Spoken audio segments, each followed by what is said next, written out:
आपको पहला क्वेश्चन आपके सामने स्क्रीन पर आ गया। वह कौन सी अवस्था, वह कौन सी स्टेज है जिसमें बच्चे परिवार से स्वायत्तता स्थापित करते हैं? क्या काम करते हैं? ऑटोनोमस की फीलिंग बच्चों के अंदर आ जाती है, ठीक है। यानी परिवार से अपने खुद पर ध्यान केंद्रित करना चाहता है, स्वायत्तता की ओर बढ़ता है कि हाँ मैं भी कुछ कर सकता हूं, मुझे परिवार वालों की जरूरत नहीं है, ठीक है। और अपने व्यक्तिगत मूल्यों एवं लक्ष्य को परिभाषित करते हुए अपनी खुद की एक पहचान का निर्माण करता है, यानी कि खुद की अपनी एक आइडेंटिटी का निर्माण करता है। तो यहां पर पूछा वो कौन सी आपकी स्टेज है? क्या वो आपकी अर्ली चाइल्डहुड है, मिडिल चाइल्डहुड है, लेट चाइल्डहुड है, या फिर आपकी एडोलसेंस यानी कि किशोर अवस्था है? बताइए भाई सही आंसर क्या होगा? पोल आपके सामने स्क्रीन पर आ गया है, ठीक है। देखिए आप लोगों का जो मैं ऑप्शन देख रहा हूं बिल्कुल ठीक है, आप लोग जा रहे हो डीडी यानी दीदी के साथ आप लोग जा रहे हो, एडोलसेंस यानी कि किशोरावस्था के साथ आप जा रहे हो। किसके साथ? किशोरावस्था के साथ आप लोग जा रहे हो। देखिए कुछ चीजें मैं आपको समझा देता हूं, ठीक है, ध्यान से समझना। किशोरावस्था के बारे में जो जो चीजें बता रहा हूं यही क्वेश्चन आपके एग्जाम में देखने को मिलते हैं, सीटेट में बार बार रिपीट होते हैं, या इसके बाद भी एग्जाम के अंदर देखोगे मेन आपकी चीजें यही देखने को मिलती है। अगर मैं किशोरावस्था की बात करूं, ये विकास की आपकी अवस्था होती है किशोरावस्था। किशोरावस्था बेसिकली जो आपकी होती है वो होती है आपकी चाइल्डहुड से और जो आपका अडल्टहुड होता है, चाइल्डहुड से जो आपका अडल्टहुड होता है उसके परिवर्तन के समय को, उसके दौरान जो आपका परिवर्तन आता है उस परिवर्तन के समय को आपको अडल्सेंस कहा जाता है। यही क्वेश्चन सीटेट में एक बार आपका पूछ लिया गया था। यानी जो चाइल्डहुड होता है आपका और अडल्टहुड का जो आपका बच्चे के अंदर जो बदलाव आते हैं उसको आपका किशोरावस्था कहा जाता है। अगर इसके ड्यूरेशन की बात करूं मैं टाइम की, तो इसको मान लीजिए आप 12 से लेकर 18 साल तक, यहां पर अलग अलग ड्यूरेशन आपको देखने को मिलती है। कहीं पर आपका 13 से 18 भी मिल जाता है, कहीं 11 से 18 भी मिल जाता है, कहीं 12 से 18 भी आपको देखने को मिल जाता है, ठीक है। क्योंकि ऐसा कहा जाता है कि 12 साल के आसपास में बच्चों की वय संधि यहां पर शुरू हो जाती है, ठीक है। वय संधि का मतलब क्या है? वय संधि का मतलब होता है जब जैसे गर्ल्स होती है, लड़कियां होती है, उनके अंदर मेंस्ट्रुएशन साइकिल शुरू हो जाती है, पीरियड्स शुरू हो जाते हैं। लड़के जो होते हैं उनके अंदर चेंज आने शुरू हो जाते हैं, उनके बाल आ जाते हैं, दाढ़ी पर आवाज उनकी भारी हो जाती है, ठीक है। तो ये वय संधि यहाँ पर बच्चों के अंदर स्टार्ट हो जाती है। क्या अगला क्वेश्चन देख लेते हैं सामने आपकी स्क्रीन पर। क्वेश्चन आपको दिया हुआ है अभिकथन और अजर्सन आपको दिया हुआ है। क्या दिया हुआ है? 4 वर्षीय प्रिया, 4 वर्ष की प्रिया है, वो लंबे और चौड़े 2 बर्तन में एक ही समय में समान मात्रा में पानी डालते समय बर्तनों की ऊंचाई यानी हाइट और चौड़ाई को एक ही समय में ध्यान नहीं रख पाती, ठीक है। और कारण इसमें दिया हुआ है कि जीन प्याजे के अनुसार प्रिया संज्ञानात्मक विकास के पूर्व संक्रियात्मक चरण में है, यानी कि वो आपकी प्री ऑपरेशनल स्टेज में है, जिसमें बच्चा होता है 2 साल से लेकर 7 साल तक का बच्चा होता है, यानी कि 4 वर्षीय प्रेरणा प्री ऑपरेशनल स्टेज के अंदर है। देखिए इसके अंदर जो आपकी प्री ऑपरेशनल स्टेज है, इसके अंदर जीन प्याजे ने एक कंसेप्ट दिया था आपका कंजर्वेशन का, ठीक है। एक कंसेप्ट आपका दिया था कंजर्वेशन का। कंजर्वेशन का अगर मैं आपको एक एग्जांपल दूं, बहुत फेमस एग्जांपल है मेरा, ठीक है। आप लोग बच्चों को कोई भी चीज देते हो तो बच्चा सबसे पहले उस चीज को पकड़ता है जो उसको दिखने में बड़ी लगती है, ठीक है। जो बड़ी लगती है तो उस चीज को ज्यादा पकड़ता है। हमको बच्चों को पानी देना है या उसको कोल्ड ड्रिंक देनी है, कुछ भी देना है, तो इस बोतल में भी सेम पानी है, इस गिलास में भी सेम पानी है। हम बच्चों से कहेंगे कि बेटा ले कौन सी कोल्ड ड्रिंक लेगा, किस में पानी लेगा, तो बच्चा बोतल वाले को ज्यादा लेगा, क्यों? दिखने में बड़ी लग रही है। क्वांटिटी तो दोनों के अंदर सेम है, ठीक है। यहां पर क्या हुआ? क्वांटिटी यहां पर दोनों की सेम है। तो आपको एक बात ध्यान रखनी है कि जब बच्चा इस चीज के कंसेप्ट को समझ नहीं पाता तो ये आपका कंजर्वेशन का होता है और ये आपका प्री ऑपरेशनल स्टेज के अंदर होता है। तो ए और आर दोनों सही है, आर ए की सही व्याख्या करता है, ठीक है। बात समझ गए कि बच्चा अगर इस प्रकार की क्वांटिटी ना समझ पाए तो आपका ये प्री ऑपरेशनल स्टेज के अंदर बच्चा करता है, यानी कि आंसर आपका फर्स्ट सही हो जाएगा। आप लोग यहाँ पर किसके साथ जा रहे हो? ठीक है, एक सुपर चैट दी हुई है, ठीक है। सर हमने ज्यादा पैसे डाल दिए, बस आप रिटर्न कर दीजिए 8 नवंबर को। अच्छा देख लो भाई, मैसेज कर देना आप टीम के पास, इन्होंने बैच के 2 बार पैसे डाल दिए होंगे, इनके रिटर्न कर देना, ठीक है। चलिए अगला क्वेश्चन देखते हैं सामने आपकी स्क्रीन पर क्या अगला क्वेश्चन आ रहा है, उसके ऊपर नजर डालते हैं। हाँ ठीक है, तो ये आप लोगों का हो गया दूसरा। अब बात करते हैं हम तीसरे क्वेश्चन की। ये आ गया आपके सामने स्क्रीन पर थर्ड क्वेश्चन, इसके ऊपर नजर डालते हैं। सतत और समग्र मूल्यांकन, यहां पर बात हो रही है आपके सीसी की बात हो रही है। सीसी का मतलब सी फॉर कंटिन्यूअस, ई फॉर आपका कॉम्प्रिहेंसिव और ई फॉर मतलब आपका इवोल्यूशन, ठीक है। सतत और व्यापक मूल्यांकन, ये आपका जो सीसी का जो आपका ये इवोल्यूशन था, यानी जो सीसी कंसेप्ट है, ये दिया गया था आपके सीबीएसई ने इसको दिया था 2009 के अंदर, ठीक है। 2009 द्वारा सीबीएसई द्वारा अप्लाइड आपका इवोल्यूशन था। इसके अंदर क्या किया गया था? जैसे जो बच्चे होते हैं, जैसे फेल होने के डर से कोई उल्टा सीधा स्टेप उठा लेता था, उनके अंदर निराशा होती थी, डिप्रेशन का शिकार हो जाते थे, ठीक है। जैसे अभी आपकी नो डिटेंशन पॉलिसी चलाई गई थी, तो उसके लिए आपका बच्चों के मन से इस तनाव को दूर करने के लिए ये आपका इवोल्यूशन चला गया, कंटीन्यूअस एंड कॉम्प्रिहेंसिव इवोल्यूशन। इसके अंदर क्या होगा? यहाँ पर बच्चों के बीच में कंपेरिजन नहीं होगा कि अगर तेरे नंबर कम आएंगे तो तू फेल हो गया दूसरे बच्चों से और तू पीछे रह गया, उनको फिर कोई हम टैग दे देते हैं, लेबल दे देते हैं, ठीक है। सीसी के अंदर बच्चों का जो इवोल्यूशन होता है वो निरंतर रूप से होता है, कंटिन्यूअस रूप से लगातार होता रहता है, ठीक है। जैसे मैं आपका कर रहा हूं, अभी मैं आपकी चैट भी पढ़ रहा हूं और आपका इवोल्यूशन भी करता जा रहा हूं, आपके नंबर कितने सही आए। अगर मैं बात करूं कॉम्प्रिहेंसिव की, यानी कि व्यापक की बात करूं, समग्र बोल दो इसको या समग्र के साथ आप इसको व्यापक बोल सकते हो। तो व्यापक का मतलब है जिसमें बच्चे के शैक्षिक और सह शैक्षिक दोनों पक्षों को शामिल किया जाता है। व्यापक मूल्यांकन करना है अगर हमें बच्चों का, तो इसमें बच्चे के शैक्षिक और सह शैक्षिक दोनों पक्षों को हमें इसके अंदर शामिल करना है। शैक्षिक पक्ष उसके जो सब्जेक्टिव पक्ष होते हैं, ठीक है, जो उसको सब्जेक्ट बेसिकली स्कूल के अंदर जो पढ़ाया जाता है, मान लीजिए उसको लैंग्वेज पढ़ाई जाए, हिंदी पढ़ाई जाए, इंग्लिश पढ़ाई जाए, मैथमेटिक्स उसको पढ़ाया जाए, ईवीएस उसको पढ़ाया जाए, तो उसके शैक्षिक पक्ष से संबंधित जब हम उसका मूल्यांकन करते हैं वो इसके अंदर आता है। अगर मैं सह शैक्षिक पक्ष की बात करूं, जो सब्जेक्टिव के अलावा जितने भी आपके पक्ष आते हैं, जैसे स्कूल के अंदर गेम्स खिलाए जाते हैं, स्पोर्ट्स एक्टिविटीज कराई जाती है, स्कूल के अंदर आपने देखा होगा एनसीसी वगैरह भी आपके लिए कराई जाती है, स्कूल के अंदर आपको बच्चों को नैतिक मूल्यों की, सामाजिक मूल्यों की शिक्षा दी जा रही है, स्कूल के अंदर आपको लाइफ स्किल की शिक्षा दी जा रही है, ठीक है। तो ये इस प्रकार की चीजें आपके सह शैक्षिक के अंदर आ जाती है। तो इस प्रकार का इवोल्यूशन जिसमें बच्चे के शैक्षिक और सह शैक्षिक दोनों पक्षों को शामिल किया जाता है, वो आपका कौन सा होता है? सीसी, यानी कि कंटीन्यूअस एंड कॉम्प्रिहेंसिव इवोल्यूशन आपका माना जाता है, ठीक है। जिन बच्चों ने यहां पर पहले की मेरी क्लास है यूट्यूब पर देखी होगी या पेड बैच के अंदर होगा पढ़े होंगे, तो मुझे बताइए कि इसके अंदर सीसी के अंदर आपका जो फॉर्मेटिव असेसमेंट होता है और जो समेटिव असेसमेंट होता है, इनका रेशियो कितना कितना होता है, ठीक है। बताओ भाई, दोनों बताओ आप लोग, ठीक है। अब यहां पर क्वेश्चन दे दिया कि सतत और समग्र मूल्यांकन के क्या मायने हैं। विद्यार्थियों की एक दूसरे से तुलना करना, जी नहीं, कंपैरिजन करने के लिए नहीं, ये बच्चों का निरंतर रूप से मूल्यांकन करने, उनकी कमियों को देखने के पश्चात उनको रिमिडियल टीचिंग देने के लिए आपका शुरू किया गया था, ठीक है। तो ये तो आपका होने सरा बच्चों के व्यापक विकास से जुड़ी सभी स्कूली गतिविधियों के आकलन के सभी पहलुओं को शामिल करना, जितनी भी एक्टिविटीज होती है स्कूल के अंदर, चाहे शैक्षिक हो चाहे शैक्षिक हो, ठीक है, उनके सभी पहलुओं को शामिल करना। तो आंसर इसके अंदर आपका क्या हो जाएगा? थर्ड आंसर पर आपका सही हो जाएगा। आप लोग यहां पर किसके साथ जा रहे हो? बिल्कुल ठीक, आप लोग यहां पर जा रहे हो, ठीक है। तो थर्ड कह रहा हूं मैं, थर्ड का सेकंड आंसर यहां पर सही हो जाएगा, ठीक है। तो बिल्कुल ठीक, आप लोग बीबी के साथ जा रहे हो, तो बीबी आपका सही है, ठीक है। तो चलिए बढ़ते हैं आपके नेक्स्ट क्वेश्चन की ओर। अगला क्वेश्चन आपके सामने स्क्रीन पर नजर मान लेते हैं। 40-60 का रेशियो बिल्कुल आपने सही दिया। ये जो आपका सीसी होता है, 40% इसमें फॉर्मेटिव असेसमेंट और 60% आपका समेटिव असेसमेंट को इंक्लूड किया जाता है, ठीक है। चलिए बढ़ते हैं आपके, और आपको पता है आज की डेट के अंदर हमें फॉर्मेटिव असेसमेंट को ज्यादा बढ़ाना है, ना कि आपके समेटिव असेसमेंट को। अगला क्वेश्चन सामने आपकी स्क्रीन पर आ गया, ये रहा नेक्स्ट क्वेश्चन। विविध समूह के विद्यार्थियों के शिक्षण के दौरान, जैसा आप लोगों का अलग अलग समूह है और आप लोगों के शिक्षक के दौरान एक शिक्षिका को क्या ध्यान में रखना चाहिए? बताओ भाई। जैसे मान लो अब मुझे एक टीचर को क्या ध्यान में रखना चाहिए, जैसा आप लोग अलग अलग समूह के बच्चे हो, ठीक है, यानी आप लोगों का कल्चर अलग अलग है, आप लोगों का आईक्यू लेवल अलग अलग है, आप लोगों की लैंग्वेज अलग अलग है, ठीक है। तो विविधता है जो आपके बीच में है, तो हर विद्यार्थी को स्वीकारना एवं उसको सम्मान देना। तो देखो भाई, मैं आपकी रेस्पेक्ट नहीं करता, कितने प्यार से मैं आपको गधा बुलाता हूँ, नल्ले बुलाता हूँ, और दो चार मैं भूल गया क्या बुलाता हूँ, तो मैं कितना सम्मान देता हूँ प्यार से आपको, ठीक है। और आप सभी को स्वीकार करता हूँ, कोई भेदभाव नहीं करता आपके बीच में, तो मैं करता नहीं करता हूँ ना मैं, तो ये तो आपका ठीक हो जाएगा, ठीक है। दूसरा है सांस्कृतिक विभिन्नताओं को अनदेखा। यार मैं कभी आपके कल्चर को जो कल्चर डिफरेंस होता है, कभी मैंने कहा है कि मान लीजिए किसी का कल्चर कुछ और है, किसी का कल्चर, मान लीजिए किसी का कल्चर नॉर्थ ईस्ट का कल्चर अलग है, साउथ में रहने वाले के बच्चे का कल्चर अलग है, तो मैंने क्या कभी उनको ऐसा देखा कि नहीं भाई ये मेरे कल्चर से संबंधित नहीं है तो इन्हें रहने दो? अगर मैं देखूंगा उसके बाद क्या होगा, वो अपने कल्चर में ऐसी ऐसी गाली देंगे, मुझे लगेगा तारीफ कर रहे हैं और पता चलेगा बहुत खतरनाक गाली है, ठीक है। तो ये काम ना तो मैं करूंगा, ना ही एक टीचर को करना चाहिए। सांस्कृतिक विभिन्नताओं को अनदेखा नहीं, सांस्कृतिक विभिन्नताओं को सम्मान देना चाहिए एक टीचर को, ठीक है, अनदेखा नहीं करना चाहिए उसको। तो ये तो गलत हो गया। अगला है सुसंगत संप्रेषण बनाए रखना, बिल्कुल ठीक बात है, कंसिस्टेंट कम्युनिकेशन बनाए रखना चाहिए। मान लीजिए बच्चे अलग अलग समूह के आते हैं तो आपको प्रॉपर उनसे कम्युनिकेट करना चाहिए, ठीक है। आपको उनके साथ इन्वॉल्व होना पड़ेगा किसी भी चीज के अंदर, आपको डराना नहीं है बच्चों को, और ना ही खुद इस प्रकार की नेगेटिव बात करनी है ताकि बच्चा आपसे दूर जाए। तो आप कैसा भी हो कम्युनिकेट उन बच्चों से यहां पर आप लोग करिए, ठीक है। अप्रत्यक्ष निर्देश उनको देना, कैसे? इनडायरेक्ट इंस्ट्रक्शन उनको देना। देखिए इनडायरेक्ट इंस्ट्रक्शन देने चाहिए या उनको डिफरेंशिएटेड इंस्ट्रक्शन देने चाहिए, ये आप लोग मुझे कमेंट बॉक्स में बताइए। मैंने आपको पिछली क्लास के अंदर बताए हुए थे कि बच्चों को इनडायरेक्ट देने चाहिए या डिफरेंशिएटेड इंस्ट्रक्शन देने चाहिए, और डिफरेंशिएटेड इंस्ट्रक्शन क्या होता है वो आप लोग मुझे बताइए। विद्यार्थियों को स्वायत्ता व लचीलापन देना, बिल्कुल ठीक बात है, उनको ऑटोनोमस की तरफ लेकर जाना चाहिए। जैसे मैं आपको क्वेश्चन कराता हूं, साथ के साथ टॉपिक वाइज भी क्लास कराता हूं, और उसके बाद आप लोग को कहता हूं भाई आप लोग प्रैक्टिस करिए, मेरी क्लास में करिए चाहे प्रीवियस ईयर के क्वेश्चन से प्रैक्टिस करिए। अगर कुछ समझ में नहीं आता तो मुझे पूछिए, कमेंट बॉक्स में पूछिए, मैं उसका समाधान करूंगा। तो कौन कौन सी क्वालिटी एक टीचर के अंदर होनी चाहिए, अब आप लोग मुझे यहां पर बताइए क्या क्वालिटी टीचर के अंदर होनी चाहिए, ठीक है। आप लोग बता रहे हो यहां पर तीसरा, तीसरा क्या है? पहला, तीसरा और पांचवा, यानी दूसरा गलत है भाई, दूसरा तो पहले कह दिया, अनदेखा नहीं, सम्मान देना चाहिए। पहला, दूसरा, तीसरा, चौथा भी गलत है, बिल्कुल ठीक बात है। अप्रत्यक्ष निर्देश नहीं देने, डिफरेंशिएटेड इंस्ट्रक्शन देने, वो इंस्ट्रक्शन, वो मेथड जो बच्चे की क्षमता के अकॉर्डिंग हो। अगर विविध समूहों के बच्चे आ रहे तो उनकी क्षमता के अकॉर्डिंग आपको उनको निर्देश देने, उनको मेथड उनको अप्लाई करने, ना कि अप्रत्यक्ष निर्देश देने। तो ये आपका दूसरा और चौथा गलत है, कहा है दूसरा चौथा, और पहला, तीसरा और ये पांचवा ही आपका ठीक है। तो आंसर आपका बिल्कुल ठीक यहां पर हो जाएगा, ठीक है। चलिए अगले की ओर हम लोग बढ़ जाते हैं। अगला क्वेश्चन देखते हैं सामने आपकी स्क्रीन पर।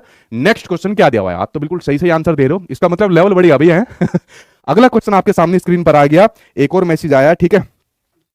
अच्छा ठीक है भाई, ये तो नहीं कहा है। अगला मैसेज आपके सामने आया हुआ है, अगला आपके मैसेज कह रहा हूं, क्वेश्चन आया हुआ है, निम्नलिखित में से रचनात्मकता, यहां पर बात हो रही है आपके क्रिएटिविटी की बात हो रही है, किसकी? क्रिएटिविटी की बात हो रही है। तो क्रिएटिविटी के संकेतक यानी कि इंडिकेटर पूछ रही है कि कौन आदमी क्रिएटिव माना जाएगा, बताओ भाई कौन माना जाएगा? पहला, बारंबार अभ्यास की आवश्यकता, अगर कोई आदमी क्रिएटिव होगा ना, यानी कि ओपन एंडेड क्वेश्चन क्या अपना अप्लाई करता होगा, चीजों को आउट ऑफ द बॉक्स जाकर सोचता होगा, तो बार बार चीजों की प्रैक्टिस नहीं करेगा, ठीक है। क्योंकि बार बार जो आपकी ये ड्रिल एंड प्रैक्टिस होती है, ये बढ़ाती है आपके किसकी, रोट लर्निंग को बढ़ाती है। किसको बढ़ाती है? रोट लर्निंग को बढ़ाती है। और जो क्रिएटिव आदमी होगा वो रोट लर्निंग नहीं, कंसेप्चुअल अंडरस्टैंडिंग की तरफ बढ़ता है, ठीक है। तो बार बार प्रैक्टिस नहीं करेगा जो क्रिएटिव आदमी होगा। तो ये तो यार आपका बारंबार अभ्यास की आवश्यकता नहीं उसको होगी।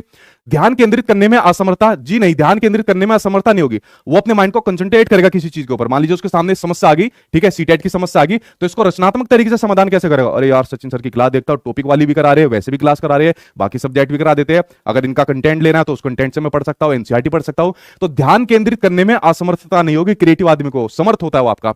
जोखिम उठाना बिल्कुल ठीक बात है, ये क्रिएटिव बच्चों के लक्षण होते हैं, जोखिम उठाते हैं, ठीक है। उसके अलावा लचीलापन इसके अंदर उनके अंदर रहता है। मान लीजिए उन्होंने किसी समस्या का समाधान करा या उनके माइंड के अंदर कुछ आंसर आया और वो ठीक नहीं हुआ, तो फिर दूसरे तरीके से सोचते हैं, यार ऐसे नहीं हुआ तो ऐसे होगा, ऐसे नहीं हुआ तो ऐसे होगा। तो बार बार वो कुछ ना कुछ न्यू करते रहते हैं।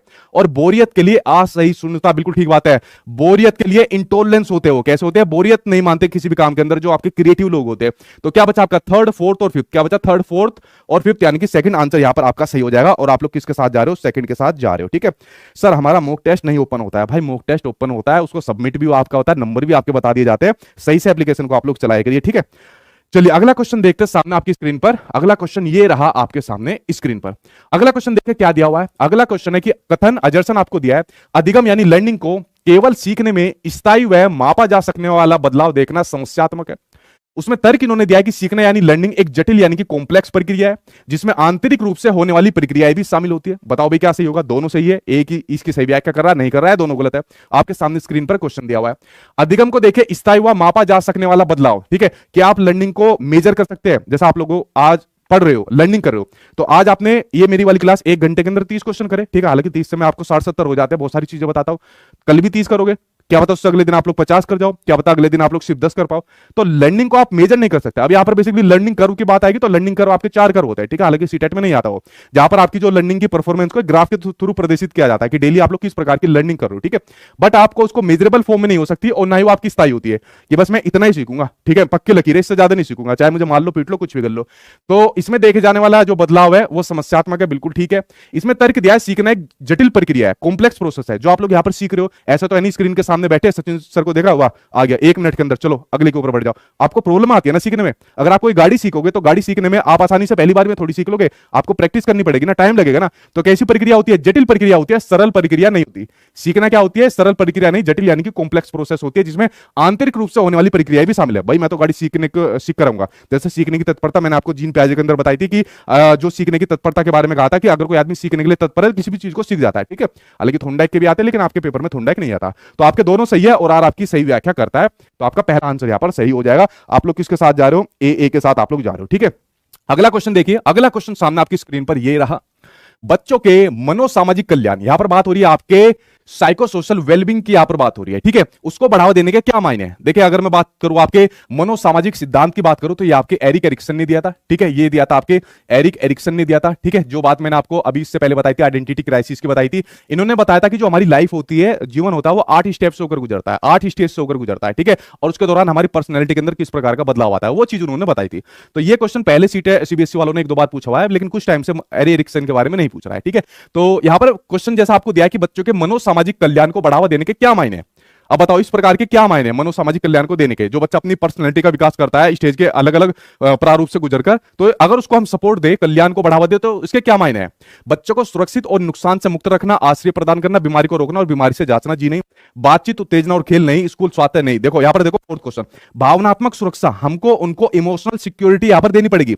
जब हम लोग अपनी पूरी जिंदगी को अलग अलग स्टेप्स होकर गुजरते हैं, जैसे आप लोग को मैं अभी एडोलसेंस के बारे में बता रहा था, ठीक है। उसके बाद उससे पहले आपकी चाइल्डहुड आती है, उससे पहले आपकी शैशवावस्था आती है, ठीक है। जैसे भी आप लोगों की प्रौढ़ चल रही होगी, ठीक है, मेरी भी प्रौढ़ चल रही है तो जब आदमी ये अलग अलग अवस्थाओं से होकर गुजरता है, ठीक है, तो आपने देखा होगा कुछ लोग बहुत जल्दी इमोशनल हो जाते हैं और दूसरे की बात में फंस जाते हैं, ठीक है। जैसे मैं आपको एक बात बताऊं, जैसे मान लीजिए किसी को पैसे की जरूरत है, और जब पैसों की किसी को जरूरत होती है तो आता है, भाई मैं बहुत परेशान हूं, मुझे पैसे दे दे, ऐसा उतरा वसा मुंह रहता है, ठीक है। यानी इस प्रकार के इमोशन दिखाता है जैसे पता नहीं कितनी बड़ी बीमारी के अंदर है, ठीक है। और भाई मैं तेरे कल ही दे दूंगा, मैं तेरे 1 महीने के बाद दे दूंगा, ठीक है। और बहुत परेशानी हो रही है, दिक्कत हो रही है, ये हो रही है, तो वो क्या काम करते हैं? इमोशनली रूप से दूसरे के साथ खेल जाते हैं, ऐसा वो चेहरा बना के आते हैं। लेकिन जब पैसे लेने की बारी उनसे आती है, भाई वो पैसे वापस दे दे, अरे दे देंगे, हाँ ठीक है बाद में दे देंगे। कुछ दिनों बाद भाई पैसे दे दे, मुझे भी जरूरत हो रही, अरे तू तो पीछे पड़ गया, तू तो हमारे ऊपर तकादा कर रहा, दे देंगे बाद में तेरे, दे देंगे, बात खराब हो जाती है वहीं पे। तो इस प्रकार की इमोशनल सिक्योरिटी से आपको बच्चों को बताना है कि अगर कोई आपके सामने फेक इमोशन इस प्रकार के दिखाता है तो किस प्रकार से आपको उनसे बचकर रहना, क्योंकि ऐसे आदमी बहुत प्रैक्टिकल रहते हैं जो इमोशंस के साथ खेल जाते हैं और आपको पता भी नहीं चलेगा वो आपके साथ खिलवाड़ कर रहे हैं। तो इमोशनल सिक्योरिटी इस प्रकार से आपको बच्चों को यहां पर देनी चाहिए।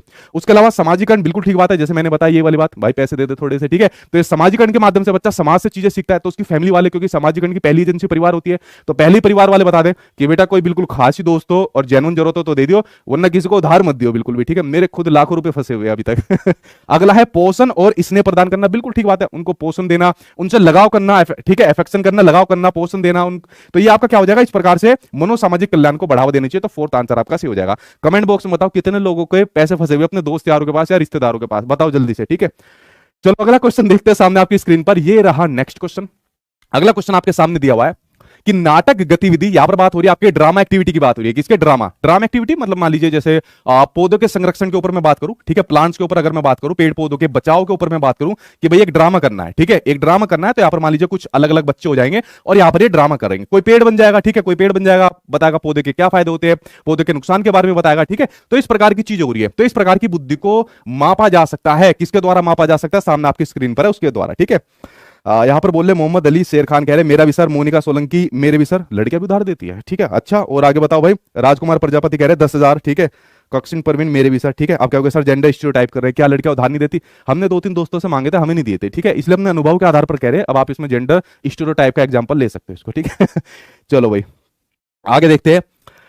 जैसे प्लांट्स के बारे में, इनके बचाव के बारे में ड्रामा यहां पर करना है, तो जब यहां पर बच्चे आपस में ड्रामा करेंगे, ठीक है, एक इस प्रकार का रोल प्ले करेंगे, तो किस प्रकार की बुद्धि उनके अंदर होगी जिससे उसको मेजर किया जा सकता है, ठीक है। क्या ये आपकी अस्तित्व वाली बुद्धि होगी, देखिए नहीं, जैसे आप ये जो क्वेश्चन है, ये क्वेश्चन आपके हार्वर्ड गार्डनर से संबंधित है। हार्वर्ड गार्डनर ने 8 प्रकार की बुद्धियां बताई थी अकॉर्डिंग टू एनसीईआरटी, ठीक है, हालांकि उन्होंने इससे ज्यादा भी बताई हुई है, ये आपकी 9वीं बुद्धि इसमें कह सकते हो जो अस्तित्व वाली बुद्धि है, लेकिन 8 बुद्धि हमको पढ़नी होती है क्योंकि आपकी सीटेट के एग्जाम में 8 ही बुद्धि आती है एनसीईआरटी के अकॉर्डिंग जो आपकी आती है, ठीक है। तो ये तो आपकी होनी सही। ऑडियो तो आपकी नहीं, अंतर्वैयक्तिक यानी कि इंट्रापर्सनल इंटेलिजेंस। इंट्रापर्सनल इंटेलिजेंस वो इंटेलिजेंस होती है जिसमें आदमी खुद के साथ इंटरेक्ट करता है, जो बात मैंने आपको इससे पहले की क्लास के अंदर बताई थी, ठीक है। लेकिन यहां पर आप लोग देखोगे वर्बल इंटेलिजेंस, स्पेशल इंटेलिजेंस और आपकी म्यूजिकल इंटेलिजेंस। वर्बल इंटेलिजेंस ये बुद्धि उन लोगों के अंदर होते हैं जिनको अपने शब्दों के ऊपर बहुत बढ़िया कमांड होता है, जैसे मैंने बताया था कवि हो गए, कवित्री हो गए, न्यूज रिपोर्टर हो गए, आपके वकील हो गए, ठीक है, तो इनको अपने शब्दों पर बहुत बढ़िया कमांड होता है। तो अगर यहां पर आपको ड्रामा की एक्टिविटी करनी है तो यहां पर शब्दों पर बहुत बढ़िया कमांड आपको रखनी पड़ेगी। स्पेशल इंटेलिजेंस यानी कि अमूर्त तथ्यों के आधार पर जब बच्चा चिंतन करता है, तो यहां पर कहेंगे कि भाई देखो अगर हम पेड़ पौधे नहीं रहेंगे तो जिंदगी कैसे रहेगी, जिंदगी की कल्पना करके सोचिए। तो यहां पर क्या काम करेंगे, अमूर्त तथ्यों के आधार पर लोग चिंतन करेंगे, बच्चे चिंतन करेंगे। और म्यूजिकल इंटेलिजेंस हो जाएगी, आपने देखा होगा कि यहां पर कोई ना कोई बच्चे कविता गाते हैं, आपस में कुछ इस प्रकार के कोट देते हैं, ठीक है, जिससे म्यूजिकल इंटेलिजेंस भी उन लोगों के बीच में होती है। तो आंसर आपका फोर्थ आंसर सही हो जाएगा हार्वर्ड गार्डनर के अकॉर्डिंग, ठीक है। डीडी के साथ आप लोग जा रहे हो, बिल्कुल ठीक आंसर हो जाएगा, ठीक है। सर जी कुछ उपाय बताइए, भाई मेरे खुद पैसे फंसे पड़े हैं, मैं कैसे उपाय बता दूं, ठीक है, उपाय तो मुझे बताओ कुछ, ठीक है। आप लोगों के तो किसी के 100 है, 200 है, एक के 10,000 आए, मेरे लाखों फंसे पड़े, मुझे उपाय बताओ कुछ ना कुछ, ठीक है। देखिए अगला क्वेश्चन देखते हैं सामने आपकी स्क्रीन पर, ये रहा नेक्स्ट क्वेश्चन, ठीक है। अगला है कि संकेतों व अन्य तरीकों द्वारा बच्चों को जरूरत पड़ने पर मदद करना किसका एग्जाम्पल होता है। क्या ये आपकी स्कैफोल्डिंग है, रिइंफोर्समेंट है, कंडीशनिंग है, या फिर आपकी कॉग्निटिव कॉन्फ्लिक्ट है। बताओ सही आंसर इसके अंदर आपका क्या हो जाएगा, ठीक है। वेरी गुड भाई, 24,000 पर आप लोग आज लाइव आ गए हो, ठीक है। आप लोग धीरे धीरे इसको बढ़ाते जा रहे हो, ठीक है। अगर आप लोग ऐसे ही बढ़ते गए तो इस बार मैं आपके लिए फिर मैराथन लेकर आऊंगा, लेकिन मैराथन ऐसी रहेगी इस बार जैसे हर बार रिकॉर्ड तोड़ते आ रहे पूरे देश भर के अंदर, इस बार भी रिकॉर्ड टूटवाएंगे और टारगेट लेकर चलेंगे इस बार लाइव के अंदर 1 लाख लाइव का रिकॉर्ड लेकर चलेंगे, क्योंकि पिछली बार हमारे 70,000 के करीब आ गए थे, ठीक है। उससे पिछली बार 55,000 के करीब आए थे, तो इस बार 1 लाख लाइव का रिकॉर्ड लेकर चलेंगे, ठीक है। बताइए भाई आप लोग किसके साथ जा रहे हो, आप लोग जा रहे हो फर्स्ट के साथ, यहां पर जा रहे हो, बिल्कुल ठीक आपका हो जाएगा स्कैफोल्डिंग, यानी जहां पर बच्चों को हेल्प दी जाती है, उनको सपोर्ट दिया जाता है, ठीक है। तो संकेतों व अन्य तरीकों द्वारा बच्चों को जरूरत पड़ने पर मदद करना, तो मदद करने को क्या कहा जाता है, स्कैफोल्डिंग कहा जाता है, जो आपके लेव वाइगोत्स्की ने सामाजिक सांस्कृतिक सिद्धांत के अंदर आपका एक कंसेप्ट दिया था, ठीक है। रिइंफोर्समेंट आपका पुनर्बलन नहीं होगा, देखो रिइंफोर्समेंट का एग्जांपल मैंने आपको भी दिया था, आज अपनी पेड क्लास के अंदर मैंने इसका एग्जांपल दे दिया। रिइंफोर्समेंट के अंदर मैंने बताया था कि अगर किसी उद्दीपक को देने से रिस्पॉन्स करने की प्रक्रिया आपकी बढ़ जाए, ठीक है, तो आपका रिइंफोर्समेंट होता है। मैंने उद्दीपक पता है क्या दे दिया कि जो बच्चा इस बार सीटेट के एग्जाम में 140 प्लस लेकर आएगा ना, उसको मैं अपनी आधी प्रॉपर्टी दे दूंगा। तो पेड क्लास वाले बच्चा कह रहे हम लाएंगे सर जी 150 में से 150 लाएंगे, सारी प्रॉपर्टी हमारे नाम पर कर देना, ठीक है। मैंने कहा ठीक है कर देंगे, एग्जाम खत्म होने के बाद 1 रुपया भी नहीं मिलेगा, ठीक है। इंटरव्यू ले लूंगा, ठीक है। तो जैसे आपको एक उद्दीपक मिला, उद्दीपक क्या मिला, मेरी आधी प्रॉपर्टी ले लेना, ठीक है। तो बच्चे ने रिस्पॉन्स करने की उनकी जो क्षमता होती है बढ़ गई कि हम पूरा पढ़ेंगे, ठीक है, किताबों को खा जाएंगे, फाड़ देंगे किताबों को, ठीक है। तो आपका रिइंफोर्समेंट होता है। तो यहाँ रिइंफोर्समेंट की बात नहीं हो रही, यहाँ मदद की बात हो रही है। लिसनिंग आपका होगा नहीं।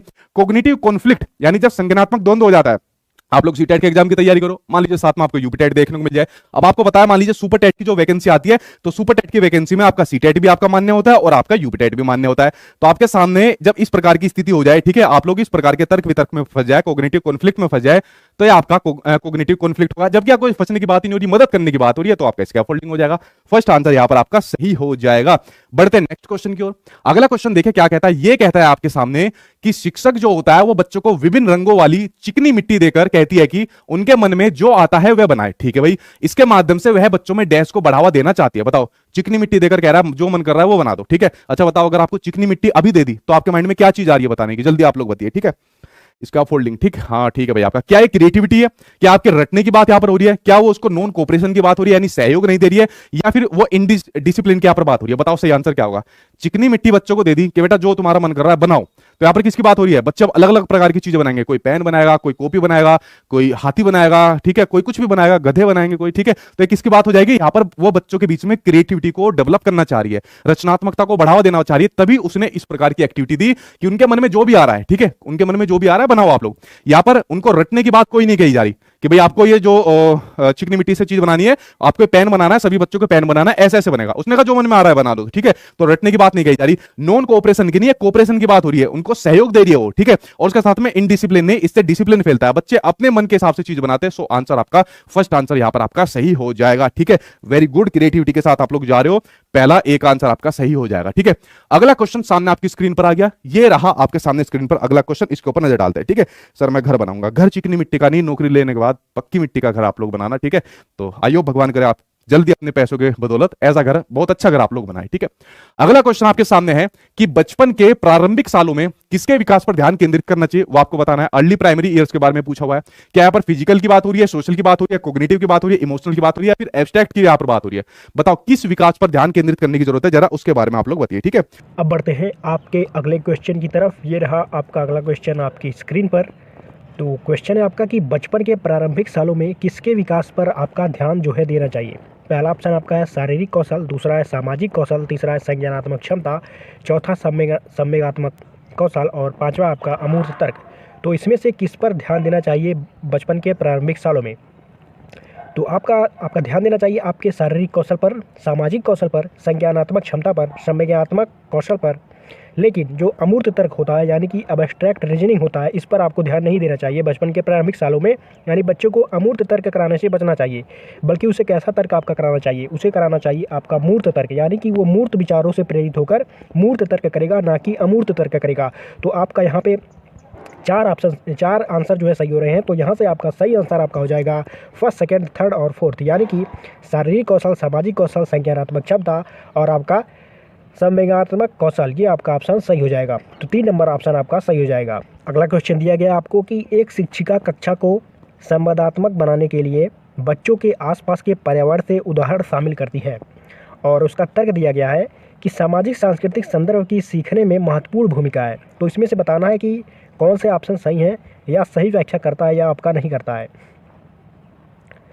तो एक शिक्षिका कक्षा को संवेदनात्मक बनाने के लिए बच्चों के आसपास के पर्यावरण से उदाहरण शामिल करती है। बिल्कुल सही बात है कि जो शिक्षक या शिक्षिका है वो क्या करें, बच्चों के आसपास का जो वातावरण है उससे जो है बच्चों का तालमेल बनाने या सामंजस्य स्थापित करने की कोशिश करें अथवा प्रयत्न करें। जो तर्क दिया गया है आपका, सामाजिक सांस्कृतिक संदर्भ की सीखने में महत्वपूर्ण भूमिका होती है। बिल्कुल सही बात है। आपने वाइगोत्स्की का अगर सिद्धांत पढ़ा हो तो उन्होंने क्या कहा है कि बच्चा सामाजिक सांस्कृतिक रूप से जो है समाज से सीखता है। तो बिल्कुल सही बात है, यानी कि इसमें ऑप्शन आपका सही होगा। ए और आर दोनों सही हैं, और आर जो है ए की आपकी सही व्याख्या करता है। आई होप आपको ये क्वेश्चन जो है क्लियर हो गया होगा। ये सभी क्वेश्चन बहुत ही ज़्यादा इंपॉर्टेंट है, और यहाँ से कम आपको 5 से 6 क्वेश्चन आपको एग्जाम में देखने को मिलेंगे। बढ़ते हैं आपके नेक्स्ट क्वेश्चन की तरफ। तो देख सकते हैं अगला क्वेश्चन आपको क्या दिया गया है। अगला क्वेश्चन है, निम्नलिखित में से कौन सा आपका एक भाव नहीं है, यानी कि इमोशन नहीं है, यानी कि फीलिंग नहीं है। तो क्रोध क्या है आपका? एंगर आपका है, एक भाव है, फीलिंग है, इमोशन है। प्यार भी वही है, इमोशन है, भाव है, फीलिंग है। भय भी वही है, कि प्यार है, इमोशन है, फीलिंग है। अब यहाँ पे जो स्मृति आपकी दी गई है, ये क्या है आपकी? ये आपका एक भाव नहीं है, बल्कि ये क्या है, ये आपका जो मस्तिष्क का जो बुद्धि है, जो आप स्मृति अपने किसी वस्तु या बात को जो है अपने स्मृति में स्टोर करते हैं, तो ये स्मृति है, यानी कि बुद्धि है। अब स्मृति आपकी दो प्रकार की होती है, एक होती है आपकी दीर्घ स्मृति और दूसरी होती है आपकी जो है लघु स्मृति। लघु स्मृति में चीज़ें जो है आपकी जो आपने जो देखा या सुना है वो कम समय तक याद रहते हैं, लेकिन दीर्घ स्मृति में क्या होता है कि वो ज़्यादा समय तक याद रखें। जैसे आपने साइकिल चलाना या बाइक चलाना सीखा है तो आप ऐसा नहीं होता कि आप 2-3 दिन में वो भूल जाते हैं चलाना, बल्कि वो आपको आजीवन याद रहता है, तो उसे ही कहते हैं आपकी दीर्घ स्मृति। बढ़ते हैं अब आपके नेक्स्ट क्वेश्चन की तरफ। इसमें आपका आंसर सही होगा, आंसर फर्स्ट। नेक्स्ट क्वेश्चन आपको दिया गया है कि प्राथमिक शिक्षिका अपने विद्यार्थियों में आंतरिक प्रेरणा को बढ़ावा देने के लिए क्या कर सकती है, यानी कि इंटरनल मोटिवेशन को बढ़ावा देने के लिए क्या एक शिक्षक क्या कर सकता है अपने बच्चों के साथ। ठीक है, तो पहला है आपका हर विद्यार्थी के हर एक प्रयास की प्रशंसा करें। ऐसा बिल्कुल नहीं करना चाहिए। यदि विद्यार्थी का प्रयास सही दिशा में है तो भी उसकी प्रशंसा करें, सही दिशा में नहीं है तो भी उसकी प्रशंसा करें, ऐसा बिल्कुल भी नहीं करना चाहिए। अवांछनीय व्यवहार को दंडित करें, यानी बालक ने कोई गलती कर दी है तो उसको दंडित करने का प्रयास करें। आपने दंडित शब्द पढ़ा है, दंडित क्या है आपका, दंडित एक नेगेटिव शब्द होता है, तो ये ऑप्शन आपका ऐसे ही गलत हो जाएगा। नेक्स्ट है आपका विद्यार्थियों में प्रतिस्पर्धा को बढ़ावा देकर। बिल्कुल नहीं, विद्यार्थियों में प्रतिस्पर्धा को बढ़ावा नहीं देना चाहिए, क्योंकि किसी सबकी शारीरिक और मानसिक क्षमता एक समान नहीं होती है, बल्कि सबको साथ लेकर चलना चाहिए। तो ये ऑप्शन भी आपका यहाँ पे गलत हो जाएगा। नेक्स्ट ऑप्शन है आपका बच्चों को सीखने में आनंद की अनुभूति को प्रोत्साहित करके। बिल्कुल सही बात है, बच्चों को सीखने में आनंद, बच्चों को इस तरह से आप अपनी शिक्षण स्किल का प्रयोग करें जिससे कि बच्चों को सीखने में आनंद भी आए और वे अच्छे से सीख भी सकें और प्रोत्साहित भी हो सकें। तो आंसर नंबर 4 जो है आपका एकदम राइट आंसर, एकदम करेक्ट आंसर हो जाएगा। बढ़ते हैं नेक्स्ट क्वेश्चन की तरफ। तो देख सकते हैं विकास के सिद्धांत के अनुसार अधिकांश बच्चे किस अवस्था में वस्तुओं को श्रेणियों में व्यवस्थित करने में सक्षम आपके हो जाते हैं। तो यहाँ से आप देख सकते हैं विकास के सिद्धांत पूछा गया है। क्या पूछा है कि अनुसार अधिकांश बच्चे किस अवस्था में वस्तुओं को श्रेणियों में, यानी कि मान लीजिए सबसे छोटा ये है, उसके बाद सबसे बड़ा, उसके बाद इससे बड़ा ये, उससे बड़ा ये, उससे बड़ा ये, उससे बड़ा ये, उससे बड़ा ये, उससे बड़ा ये। तो बच्चे किस अवस्था पर इसको एक क्रम से जो है रखने में समर्थ हो जाते हैं, वही आपको बताना है। आई होप आप समझ रहे होंगे। पहला है आपका संवेदी गामक अवस्था।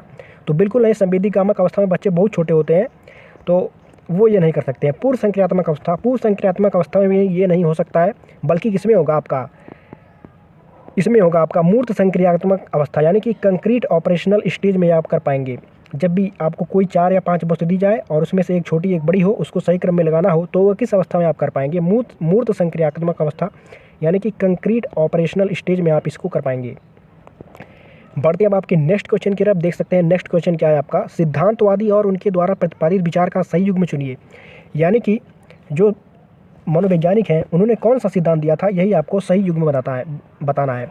तो वाइगोत्स्की का देख सकते हैं दिया है आपका सांस्कृतिक उपकरण, यानी कि कल्चरल टूल्स। हावर्ड गार्डनर का यहाँ पे जी घटक बुद्धि, जीन पियाजे का पाठ, लॉरेंस कोलबर्ग का संवेगात्मक परिपक्वता। तो इसमें से आपका एक ही ऑप्शन सही है, वो है आपका पहला ऑप्शन ले वाइगोत्स्की का सामाजिक सांस्कृतिक उपकरण, यानी कि सामाजिक सांस्कृतिक सिद्धांत।